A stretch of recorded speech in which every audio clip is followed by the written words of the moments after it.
Hello, everyone. Welcome back to Cascadia Inswinger. I'm Eddie Smith with my co-host John Floresca, and we're talking Seattle versus San Jose.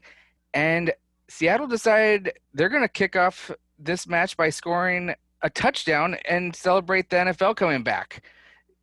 Yeah, Seattle was able to put 7 in a soccer game. You don't see that very often. It was actually a Sounders club record for most goals in a game. They scored 5 in the first half. It was a runaway from the start. The the 5 that the Sounders scored in the first half was the first time in MLS history that a team has scored 5 goals in the first 35 minutes of a match. So history going all around this match, and it became more of a factor of what goal was your favorite because it was just constantly goal after goal after goal, and they wanted to make sure that they had a goal in there for goal of the week. Yeah, my favorite was the first one, just because it got the party started. I was talking to one of my other friends, and we were joking about doing a shot per goal that the Sounders scored before the game started. The game hadn't even started yet, and if we would have done that, we would have been hammered by the end of the game. So good thing we didn't do that. I don't think I've ever seen a game where I would have had to take 7 shots during the game, but that would have just been, I would have been on the floor by halftime. What was your favorite? I said mine was the first one. Jordan Morris running past like 6 defenders from midfield and scoring.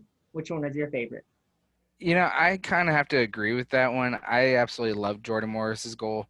After a while, it was just more playing with the defense and just taking shots.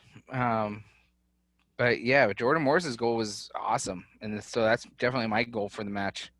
You had stats galore in this one. You had a million players to choose from for player of the game. I know Jordan Morris had, I think it was 3 assists and a goal. Raul Ruidiaz had 2 assists and 2 goals. Jovan Jones had a goal and an assist. Just players filling up the stat sheet. It was a fun night and a good way for them to redeem their loss against Portland, which is what all the players said their goal was. Yeah, and also Brian Schmetzer has been quoted saying that he doesn't want this to be just a one-off match. He wants to see this as a regular thing, that he thinks his Sounders club can do this more often. I don't know if Sounders can pull off 7 goals per match, but he wants to see them score often. I think at home against teams like San Jose, if they get Vancouver at home, those teams at the bottom of the barrel, you might see a few more games like this. Not quite 7-0, but you might see more 4-0. I apologize. The scoreline was 7-1. It should have been 7-0. That PK call was totally bogus. It was a pity penalty is what I call it. Yeah, the fact that they didn't even look at the VAR on that one is a little insulting to even have VAR when you're not even going to look at it. I honestly do not care what the score line is. Get the calls right. It doesn't bug me in the end. We'll take the 7-1 victory and celebrate. Don't bash the refs or something that in the end just changes the final season stats. Now, maybe the Sounders lose the supporter shield by a 1 goal differential. Then, of course, we would all be pissed. But, the likelihood of that happening is so far down the road that I don't even want to think about it. Other than the scoreline, if you look at the stats, it really just looked like a normal match. I mean, 16 shots for the Sounders, 11 shots on goal, 56% of the possession. Nothing really seemed out of the ordinary if you were just looking at it on paper. The only thing that is a little odd is when you look at that score line. Yeah, well, Seattle finished their chances, and I think that was huge for them. It's going to be huge for them going forward. And as the season goes on, finishing chances is really what this league is all about. We've seen teams lose games just purely off the fact that they can't find the back of the net. They play a great game, but can't find the back of the net. I know I've seen quite a few Sounders games where they've outshot their opponents, 17-2 or 16-1, and they would end up losing the game 1-0. So you take what you can get. Seattle does get a little bit of rest compared to some of these other teams over a whole week before they play again. They're playing Friday against LAFC, which is part of phase 2 of the schedule release. If you haven't seen our show about the schedule release and how MLS has done it, go check out our other posts. We do have a show about the schedule out, but this is game 1 of phase 2. Seattle gets to host LAFC for a second time. We know what happened last time. Seattle ended up winning that game 3-1. Do you think Seattle will win this one, Eddie? Yes. Easy answer. Yes. Uh, I'm not really seeing a huge amount coming out of LA as far as anything different. Um, it is interesting how both teams have thoroughly dominated each other so far in this season. Once in the MLS's back tournament, that was during the knockout stage, um, opposed to a match that's actually being counted for the regular season, and that's the match that Seattle ended up winning. Um, as of late, the two teams have been showing that it will be goals galore, and I think it's going to be a high scoring match. I wouldn't be surprised if this goes 4-2, maybe 4-3, but I think that Seattle will come out with victory as it's a home match. I don't agree with you. I think LAFC takes a very different approach after getting beat in Seattle a few weeks ago. I think LAFC, Bob Bradley, he's a coach. He coaches tactics. He changes it up. He reacts. He makes things better. And I think LAFC comes in with a very different game plan. I think they're going to do more to contain Jordan Morris in this one.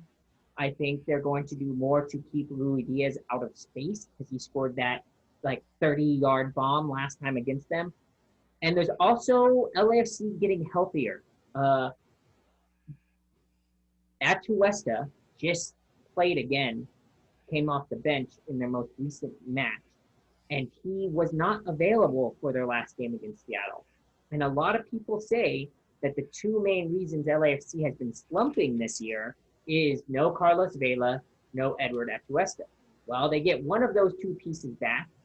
Atuesta did play in that game in Orlando when LAFC beat Seattle 4-1. So I do think that that missing piece could make this game a lot closer than their game before. I do see Seattle winning this one still, though.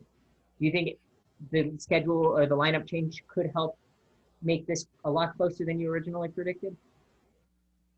Well, I predicted a one goal difference, so it's if it gets any closer, it's a draw. Right. But I do see this still as a Seattle victory. Um, I guess I did say it could be 4-2, but maybe I should change it. I could actually see it as 3-2. Um, but yeah, with the lineup changes, it might be a little bit of a tougher match going forward. But I do think that the way Seattle is trending, take out that match against Portland. Um, I think that they're trending in the right direction, and they'll come out with the points. I am also looking out for what Seattle's back line is going to look like for this one. Arriaga has been getting more minutes, and I think he's starting to get his feet back underneath him again. Obviously, it was his catastrophe against Orlando or in Orlando against LAFC that put him on the bench to begin with. But we will have to wait and see if Arriaga's in the starting lineup, if Seattle does some things. What do you project Seattle's defense to look like in this one? I wouldn't be surprised to see Arriaga back there. Leardom. Um, Nuhu is kind of interesting because he's been going back and forth between the bench and starting, so I don't know really um, what to think there. And then Gomez, I mean, he's probably more than likely going to be back there. So it's really between Arriaga and O'Neal. Um, but I think it's going to be Arriaga over O'Neal. I think so too. Well, we will wait till Friday. We get some Friday night football. That game will be at 7 p.m. on ESPN Plus. I know I'm going to be watching that one. This is one of my favorite matchups to watch. This might be my second favorite behind Portland, Seattle. But that game is happening. I hope you guys get to watch it, and please let us know your score lines, your thoughts. Give us any predictions. Tell us that we're crazy if you think that LAFC is going to manage to win this game. Uh, We haven't gotten a actual score line from you. We got a prediction from you saying that Seattle's going to win, but you haven't set a score line.